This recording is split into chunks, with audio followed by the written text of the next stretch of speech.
Plan ছাড়া কোথায় ঘুরতে গিয়েছিলাম আর সেখানে যে কি অবস্থা হয়েছিল আর সেখানকার পরিস্থিতিগুলো আপনাদের সাথে শেয়ার করব।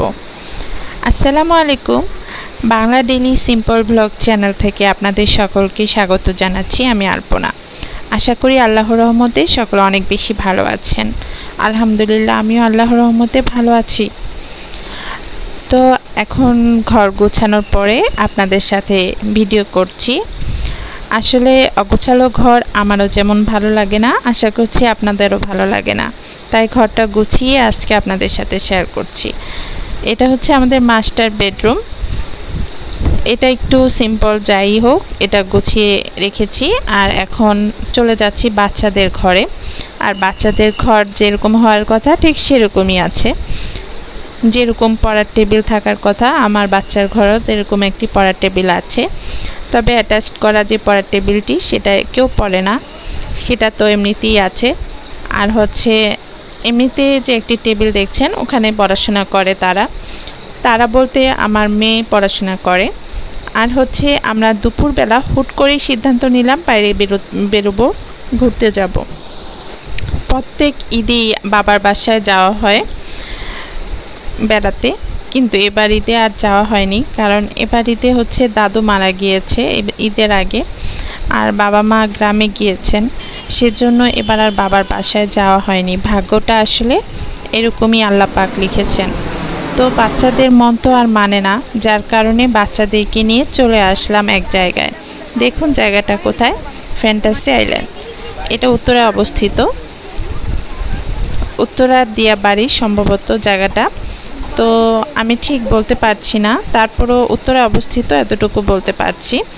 আর এখানে হচ্ছে দেখতেই পাচ্ছেন কতগুলো রাইড। আর ভিতরে ঢুকে গেলাম। এক একজনের 200 টাকা করে নিয়েছে তারা, মানে পার পার্সন 200 টাকা করে টিকিট ঘরে ঢোকার, মানে ওনাদের পার্কে ঢোকার জন্য। আর যারা বিভিন্ন রাইডে উঠবেন তাদের জন্য 50 টাকা করে আছে, 100 টাকা করে আছে বিভিন্ন রাইডে। তো এখন দেখা গেছে আমাদের বাচ্চারা এত ছোট যে সব রাইড উঠতে পারবে না, সেজন্য আমরা রাইডের বিষয়টাতে টাকা দেইনি, প্রথমে ঢুকেছি প্রবেশ ফি দিয়ে। যাদের বাচ্চা আমাদের মতো ছোট তারা আসলে এভাবেই ঢুকতে পারেন, এতে করে লাভবান হবেন। কারণ হচ্ছে অযথা রাইডের টাকা দিয়ে ঢুকলে লস হবে, কারণ আপনার বাচ্চা তো আর বড়দের রাইডে উঠতে পারবে না। সেক্ষেত্রে আপনারা প্রবেশ ফি দিয়ে ঢুকবেন, পরবর্তীতে ডিসিশন নেবেন কে কোন রাইডে উঠবে। পরবর্তীতে আপনারা রাইডে ওঠার যে ফিটা দরকার, যে রাইডে যে টাকা দিয়ে ওঠার দরকার, সেই রাইডে সেই টাকা দিয়ে ঢুকতে পারবেন বা উঠতে পারবেন, বাচ্চাদের উঠাতে পারবেন। তো এখানে এসে প্রথমে আমরা যা করেছি সবগুলো রাইডগুলো ঘুরে দেখেছি, দূর থেকে দেখেছি, দেখে আইডিয়া নিয়েছি। এর পরবর্তীতে আমরা সিদ্ধান্ত নিয়েছি যে কোন রাইডে বাচ্চাদের উঠাবো বা নিজেরা উঠবো। ঘুরতে ঘুরতে যখন এই রাইডটার সামনে আসলাম তখন এসে থমকে দাঁড়ালাম। আমরা সবাই থমকে দাঁড়ালাম, কারণ দেখতে খুব ইচ্ছে হচ্ছিল যে এই রাইডে ওঠার পর তাদের অবস্থা কি হয় আর এই রাইডটার অবস্থারই বা কী হয়। তো দেখার জন্য দাঁড়িয়ে গেলাম, আর আপনাদের সাথেও কিন্তু শেয়ার করা হয়ে গেল। বিষয়টা এরকম যে এখানে কোনো বাচ্চা মানুষ উঠতে পারবে না, আর বড়রা উঠলেও খুব চিন্তা ভাবনা করে উঠতে হবে। এখানে অলরেডি অনেকে চিৎকার চেঁচামেচি শুরু করেছে। এরপরে দেখলাম একজন বমি করেছে নামার পরে। তো এটা আসলে খুব একটা রাইডটা যা দেখলাম এখানে খুব শক্ত মনের যারা তারাই উঠতে পারবে। রাইডটা দেখে কিন্তু আমি শেষ পর্যন্তই ছিলাম, আমি এবং আপনাদের ভাইয়া। আমরা কিন্তু দুজন বাচ্চাদের নিয়ে দাঁড়িয়েছিলাম রাইডটার সামনে, আর দেখছিলাম যে কি অবস্থা, কতটুক এই রাইডটা কত দূর উপর পর্যন্ত যাচ্ছে। তো যখন দেখলাম যে তারা খুবই চিৎকার চেঁচামেচি করছে তখন আমার খুব ভয় লাগছিল, মনে হচ্ছিল যে আমি ওটার উপর উঠলে মনে হয় আমার অবস্থা এরকমই হতো। আসলে এখানে ওঠা এত সহজ না, এখানে সবাই উঠতেও পারবে না, আর বাচ্চাদের তো ভুলেও এখানে ওঠানো সম্ভব না, আমি সেজন্য এখানে ওঠানোর চিন্তাও করি না।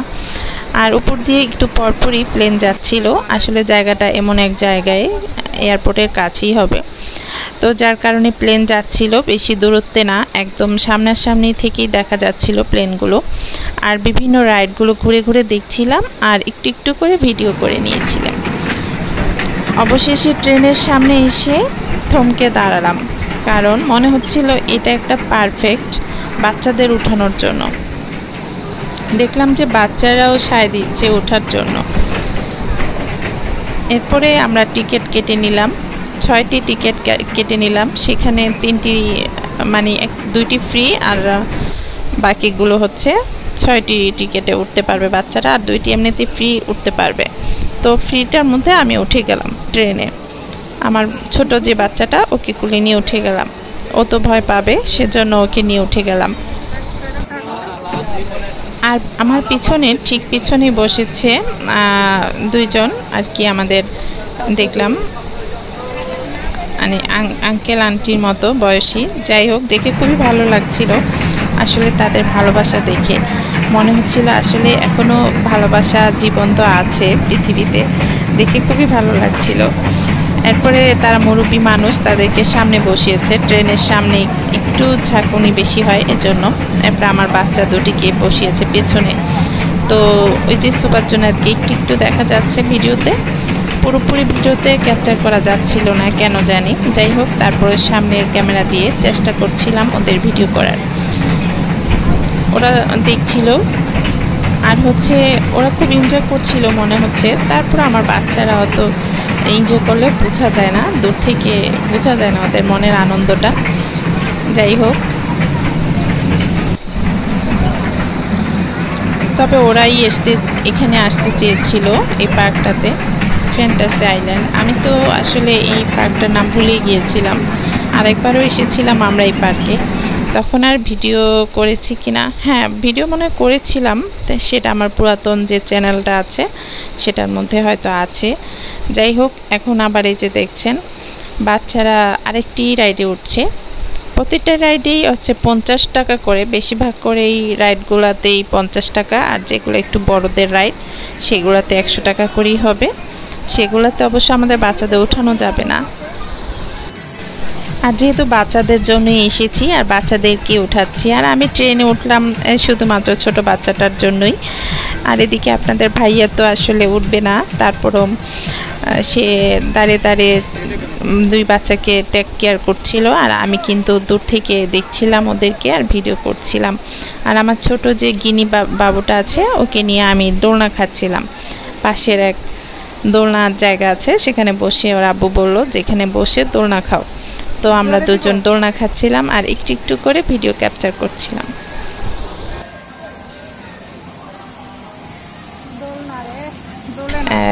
বাচ্চাদের ঘোরার অনেক ইচ্ছা, আর ঈদের যে বন্ধ বা ছুটি, এই ছুটি বা বন্ধের মধ্যে কোথাও যাওয়া হয়নি, আমাদের টোটালে বের হওয়া হয়নি বাসার থেকে। সেক্ষেত্রে বাচ্চাদের মন তো চাইবেই বেরোনোর, সেজন্য আর কি বের হওয়া ঘোরা। এখন আমার যে গিনি বাবুটা আছে ওকে একটুখানি ভিডিওতে দেখাচ্ছি আপনাদের সাথে। সে খুব মোটামুটি ভালোই এনজয় করেছে। আর হচ্ছে তারও মন খুব খারাপ হচ্ছিল, বাসায় থেকে থেকে ভালো লাগছিল না, যার কারণে বাইরে না আনলে বাচ্চাদের মনও কিন্তু ভালো থাকে না। এজন্য বাচ্চাদের মাঝে মাঝে একটু বিনোদন দেওয়া দরকার। কিছুদিনের পরই তো আবার স্কুল খুলে যাবে, এরপরে স্কুলের চাপে তাদের পড়াশোনা সব কিছুই করতে হবে, বাসায়ও চাপ, সব মিলিয়ে বাচ্চাদের একটু বিনোদন দরকার। সেজন্য আর কি বাইরে নিয়ে আসা।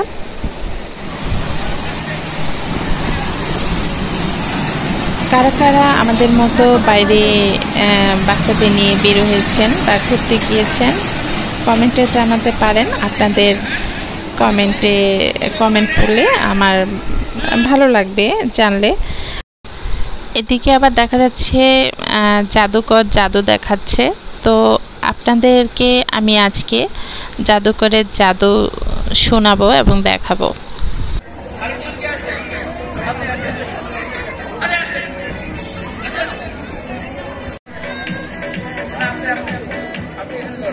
আর আপনি এটাকে এরকম ভাগ করে ধরেন, হ্যাঁ রাইট, আরো আরো মানে যাতে সাইডটা দেখতে পারে। বাবু তুমি এদিকে আসো। আপনাদের 3জনকে আনার অর্থ হচ্ছে এর মধ্যে যে কিছু নেই, আর একটু সামনে যায়, আর একটু সামনে। আর একটু সামনে যাবে। হ্যাঁ, এটাকে এরকম একদম এটা সারিয়ে আরো আরো আরো আরো আরো। আচ্ছা, এর মধ্যে কিছু আছে? আছে কিছু? আপনি আমার কথা শুনেন, উনি তো বিজ্ঞ মনে হইতেছে। আচ্ছা, আমার এই হাতে কিছু আছে? হ্যাঁ, আরো খুলে দেখাই। এখানে এখানে কিছু নেই, তাই না? এর আগে যেহেতু আপনারা এই ম্যাজিকটা দেখেন নাই, আপনাদের রিপ্রেজেন্টেটিভ হিসাবে আপনারা এখানে আসছেন। আর একটু সামনে যেতে হবে, আর একটু সামনে, আর একটু শক্ত করে ধরতে পারি। কি ভেবে ধরছেন? এভাবে ধরেন। হ্যাঁ, আপনিও শক্ত করে ধরেন। এর মধ্যে এখন আমি ডেকে নিয়ে আসবো। আসার পর এখানে কিছু জিন রাফারাফি করবে। জিন দেখছেন কখনো? এখানে শক্ত করে ধরে। হ্যাঁ, এই জিন দেখে নেই যে জিন মেয়েদের হাতে আছে, তাই না? জিন মেয়েদের হাতে আছে, পুরুষে বলে না তো কথা, ভয় আছে সবাই। আচ্ছা, ঠিক আছে, আমি এটার নাম কি? এটা কি কুলা? আচ্ছা, এই কুলাটা আমি এখানে রাখলাম। এখানে কিছু চাল আছে, তাই না? ঠিক আছে, চালগুলোকে আমি এখানে রেখে দিলাম। নিশ্চয় দেখেন, এটার সাথে বাড়ি লাগলে কি কাহিনী করতে হবে। আচ্ছা, জুড়ে একটু মিউজিক হবে, আপনাদের বড় বড় চোখে তাকিয়ে থাকতে হবে, এটাকে একটু নিচু করতে হবে, তাহলে সবাই দেখতে পাবে। হ্যাঁ, শক্ত করে ধরে, শক্ত করে।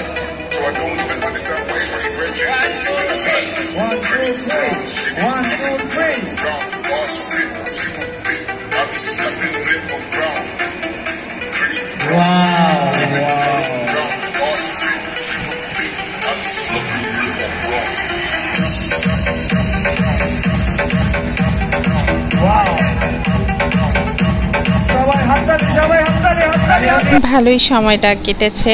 আর এখানে আবার আমার দুই বাচ্চাকে আরেকটি রাইডে ওঠানোর জন্য নিয়ে গেল ওর আব্বু, আর আমাদেরকে আবার দোলনায় চড়াইয়ে রেখে গেল। আমরা দুজনে আবার দোলনায় চড়া শুরু করেছি। ফ্রি এই রাইডটা কিন্তু একদম ফ্রি। আর আমার মনে হলো যে আমি অনেক বছর পর দোলনায় উঠেছিলাম। আমার খুব ভালো সময় কেটেছে। ভালো থাকবেন সবাই। আসসালামু আলাইকুম।